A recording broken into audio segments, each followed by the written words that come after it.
बोलिए परम पूजाचार्य गुरु विद्यासागर जी महाराज की। बहुत अच्छा। परम सम्मानीय श्री मनोहर ममतान साहब, अध्यक्ष मानव अधिकार आयोग, इस जेल के अधीक्षक श्री नरगावे जी, समस्त जेल के अधिकारीगण और मेरे सभी साधर्मी भाइयों बहनों, इंद्राणी एवं कैदी भाइयों, और विशेष रूप से आप लोग सोचोगे कि हम बाद में नाम क्यों ले रहे हैं। इसलिए ले रहे हैं बाद में नाम कि इस कार्यक्रम को जो मूर्त रूप दिया गया है, जो इस कार्यक्रम की भूमिका में सब कुछ सबसे प्रमुख हैं, वो ऐसे आदरणीय संजीव भैया जी और अरुण भैया जी और ब्रह्मचारी बहन रेखा दीदी और नीरंदी दीदी, इन सब का मुझे 3-4 दिन से लगातार, भैया जी का तो एक हफ्ते ही पहले फोन आ गया था कि सर आपको आना है। हमने कहा कि सर हमारे भैया जी छुट्टी क्या समस्या रहती है। कहले मेरा आदेश है, तो मैं भैया जी का आदेश कैसे टाल सकता था। दीदी ने भी कहा कि नहीं आना है, और ये हमारा सौभाग्य है निश्चित रूप से कि हमें यहाँ पर 4 विधानों में से 2 विधान में अवसर मिला है। पहले भी मैं आया था और इस बार भी मैं आया हूँ, और कोशिश ये करता हूँ कि जब भी ऐसा अवसर मिलेगा मेरी अनुकूलता रहेगी, क्योंकि प्रशासन में कुछ परेशानियां रहती हैं इसलिए कई बार नहीं आ पाते हैं, लेकिन जब भी जैसी अनुकूलता रहेगी मैं दीदी वचन देता हूं कि ये प्रोग्राम आपका नहीं है, ये प्रोग्राम हमारा है और हम निश्चित रूप से हर समय यहाँ पर आएंगे। और मेरा जो भी किसी भी प्रकार से जो भी सहयोग हो मैं उसके लिए भी हर समय तैयार रहता हूँ। दीदी अभी कह रहे थे हम नींव के पत्थर हैं। दीदी ऐसा कुछ नहीं है, सब आप कुछ लोगों का है। हम नींव के पत्थर बने रहते हैं, लेकिन नींव के पत्थर नीचे दब जाते हैं और ऊपर जो दीवारें बनी हैं यदि वो ही खंडहर हो जाए तो नींव के पत्थर क्या कर लेंगे बताओ।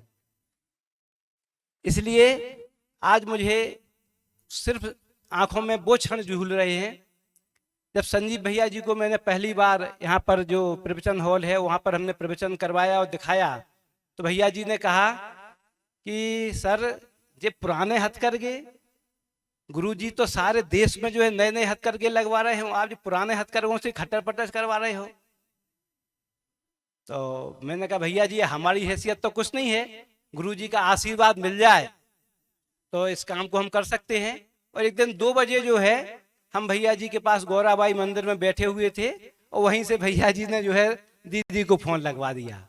दीदी से, चूंकि दीदी हमारे पहले से परिचित हैं, हम लोग साथ में पोस्टिंग रही यहाँ पर हमारी, तो दीदी ने सहर्ष स्वीकार किया और आई। और वो क्षण भी याद है कि जब दीदी खुद जो है, हमारे पास ट्रेनर नहीं था उस समय, तो दीदी खुद ही जो है खटर पटर करती रहती थी पूरा। मैं आप सभी से अनुरोध करूंगा एक बार जोरदार तालियों से दीदी के लिए स्वागत करें। कुछ परेशानियां भी आई अच्छे काम में, निश्चित रूप से आप जानते हो कि कुछ परेशानियां आती हैं, हम उनका जिक्र नहीं करेंगे, लेकिन आई कुछ परेशानियां। वो परेशानियां हम और दीदी ने मिलकर के बैठ के हल की। और सबसे उत्तम क्षण वो है जब आचार्य गुरुवर का हमने यहाँ पर प्रवचन करवाया। आचार्य गुरुवर के पाद प्रक्षालन हम लोग कर रहे थे और घनघोर बादल छाए हुए थे। और जैसे भैया जी आपको ध्यान होगा, महेश भैया जी हमारे साथ में थे उस समय, कि घनघोर बादल थे यहाँ पर।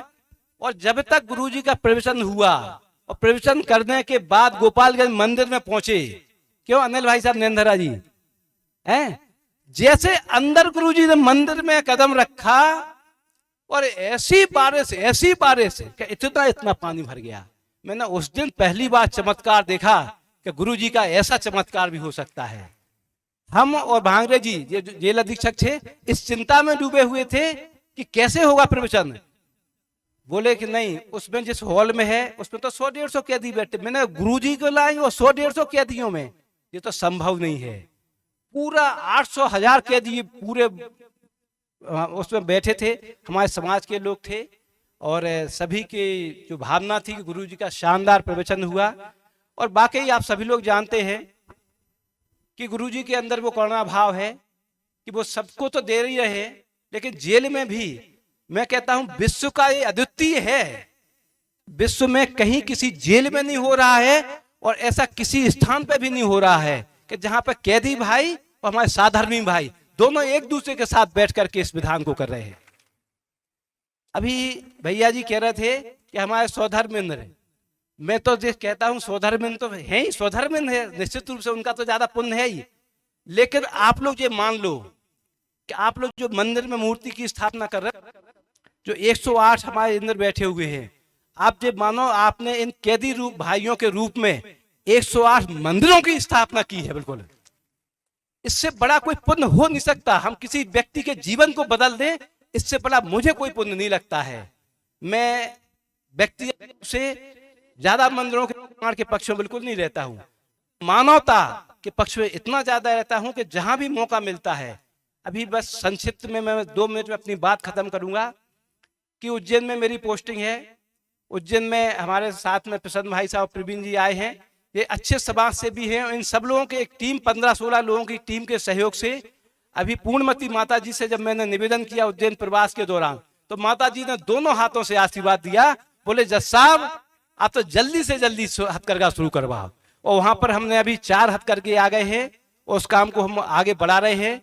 मैं इस अवसर पर आदरणीय संजीव भैया, अरुण भैया जी से और बहन रेखा दीदी से अनुरोध करूंगा कि जैसे आपने यहाँ पर किया ना, अभी वो हमारी इच्छा पूरी नहीं हुई है।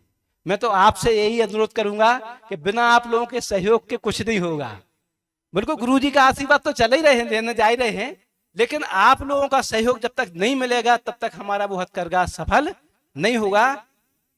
आप तो हुआ ही हो, एक बार का 2 बार हुआ है आप तो, लेकिन न्यू वहीं भी आपने भी रखी है, उज्जैन में भी आपने न्यू रखी है। तो मैं भैया जी आपसे अनुरोध करता हूं कि आपका हमें सहयोग मिले और आप पहुंचो वहां पर, दीदी पहुंचे वहां पर, तभी हम जो है उस कार्यक्रम को अच्छे रूप में दे पाए। मैं चाहता हूं कि छोटे मोटे रूप में तो हम चालू कहीं भी करवा सकते हैं। तो मेरा आपसे अनुरोध है।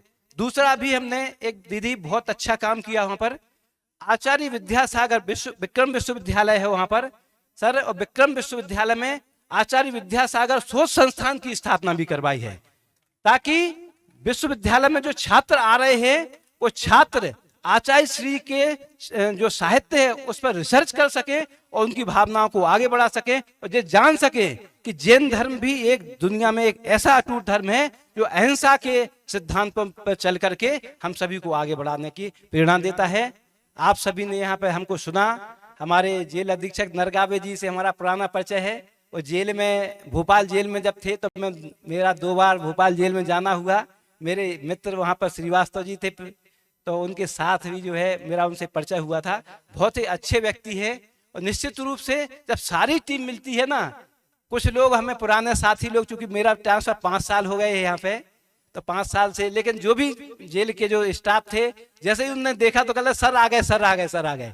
मुझे खुशी होती है कि कम से कम जहाँ मैं पहुँचता हूँ वहाँ पर जो है इस तरीके के कार्यक्रम करने से और आप लोगों के बीच में एक पहचान बनती है। निश्चित रूप से आप सभी लोग धन्यवाद के पात्र हैं। हमें यहाँ पर बुलाया, दीदी ने इतना सम्मान दिया, उसके लिए मैं आप सभी का, सभी सागर समाज जनों का बहुत बहुत धन्यवाद ज्ञापित करता हूँ। और एक छोटी सी बात कि हमारे भामाशाह जो बैठे हुए हैं, इनके बारे में जितना कहा जाए वो कम है। सर भैया का जो इतना आशीर्वाद है, वो कहते हैं सर जहाँ जो कुछ आवश्यकता पड़े हमारी तरफ से आप बोल दो। मैं अपने गांव में, एक छोटे से गांव का रहने वाला हूँ, उस गांव में मैं विद्यालय चलाया हमने। उस विद्यालय में जब मैं भैया जी को ले गया तो उन्होंने तत्काल 2 लाख रुपया की सहायता दी। और अभी हमसे चुपचाप बोले, हमको बताना नहीं चाहिए था, क्षमा चाहता हूँ आपसे, अभी चुपचाप बोले कि 1 कमरा और हमारी तरफ से बनवा देना। ऐसे दानी और मतलब जो भामाशाह हमारे समाज के लिए योगदान देने वाले हैं, उनके लिए भी मैं इस मंच से सादर नमन करता हूँ। जय जिनेंद्र।